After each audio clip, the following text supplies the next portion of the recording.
Video games are a wonderful means to escape yourself and put on the shoes of someone able to do things you may only dream of. Fly around as Tony Stark in Iron Man VR. Climb a mountain whilst overcoming and subsequently recruiting your inner demons as Madeline in Celeste. Or build a theme park and be a king of your own little roller coaster world. I know which one I'll pick. One thing video games do quite predominantly is arm you with a plethora of weapons, some factual, some fictional. Either you're zapping demons into bloody chunks with a plasma rifle in Doom, or you're fiddling around trying to reload an M60 in hot dogs, horseshoes, and hand grenades. Some video games are applauded for their realistic depictions of weaponry, such as the aforementioned title in which you shoot hot dogs in VR. I've played tons of it, I am obsessed. Or titles such as Far Cry 2 with its weapon jamming, or Rainbow Six 3 giving you only a certain amount of magazines rather than a magically mag refilling reserve. However, there are a bunch of titles that simply got weapons wrong, be it with incorrect animations, firepower, range, or simply how they work IRL versus how they work in the game. So let's take a look at 10 video games that managed to fire 3 shots from a double-barrel shotgun.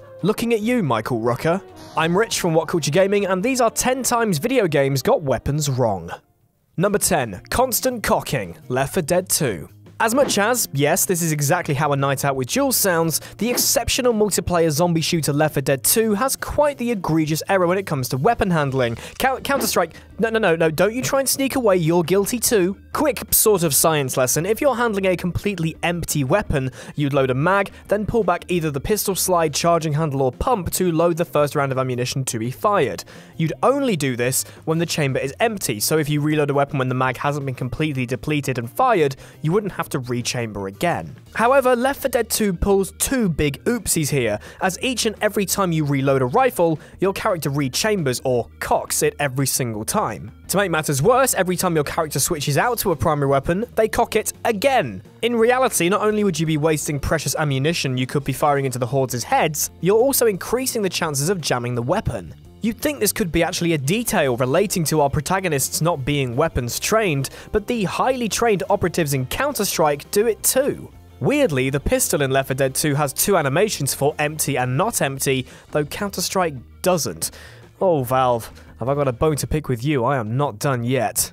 Number 9. The Loud Sound of Silence, DayZ. You've all heard the noise, or hopefully, you haven't. Suppressors, or silencers, in video games have been a long topic of debate in the world of real-world firearms. Though in theory they render the weapons silent, in reality they're still relatively loud, just not as loud, obviously. Another offshoot from this is the makeshift suppressor seen in the likes of the new Modern Warfare through the means of an oil filter, but for this entry specifically, we're talking about the plastic bottle suppressor in DayZ. Though you can find proper military-grade suppressors in the world of DayZ, they are few and far between, so many players take to a plastic bottle and crap loads of duct tape to cover their tracks. While this drops the audible gunshot down by a reasonable 40%, what Bohemia Interactive got wrong here was just how durable this thing was. Plastic plus tape plus bullet equals bits of plastic, bits of tape, and the bullet a couple of 100 meters in whichever direction you shot it. Sure, in-game you can't actually use it infinitely, but in reality firing one 380 ACP round through this thing should shred it straight away,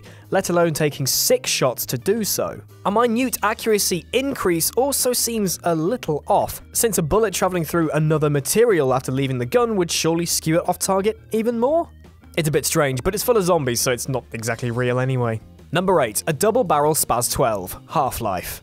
Oh, Valve, it's you again. For a studio built on the success of first-person shooters initially, you're not doing well, are you?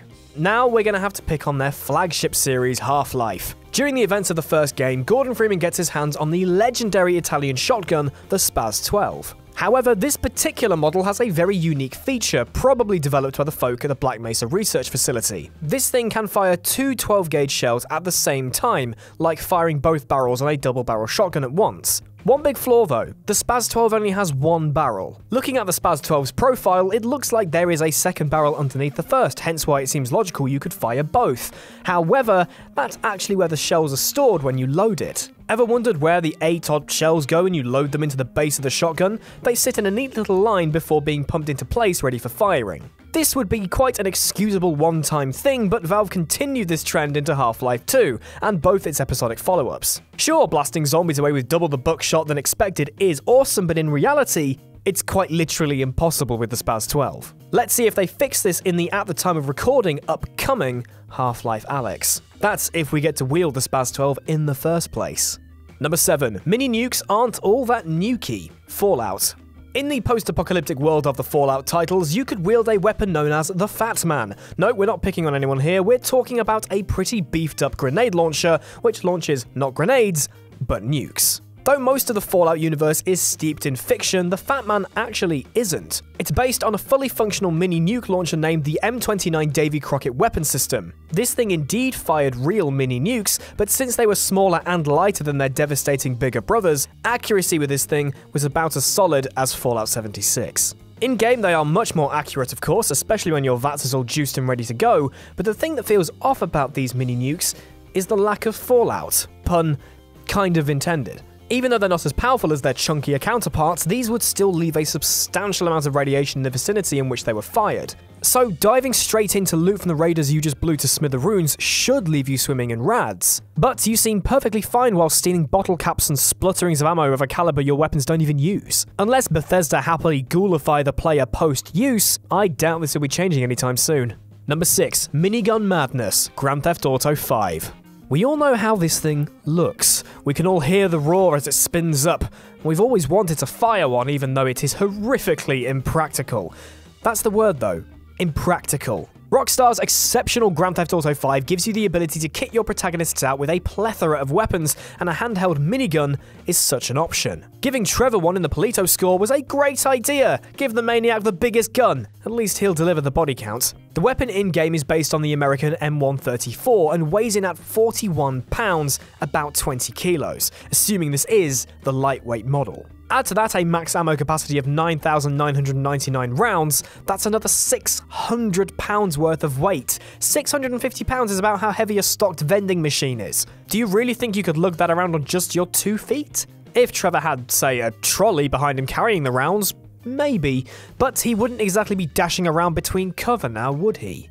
Add recoil to that equation, and it must be that Trevor is either Thor or absolutely full of shit. Number 5. A pen might actually be mightier. Dead Rising.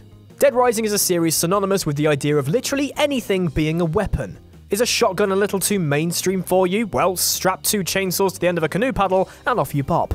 Frank West has a total of 141 potential weapons to use against the Hordes, one of the biggest armories in modern video games. However, to keep the game balanced, Dead Rising includes the bane of many a gamer's lives, a durability system. The thing they screwed up here, though, is how durable things actually are. Take this measly acoustic guitar. First you bang out Wonderwall, then you bang out some brains. Sure, you get that lovely hollow twang sound when smashing this over a dude's head, but surely you'd rather use a katana. With durable Japanese steel, the design steeped in real-world conflict, just how do both of these weapons deal 500 damage equally?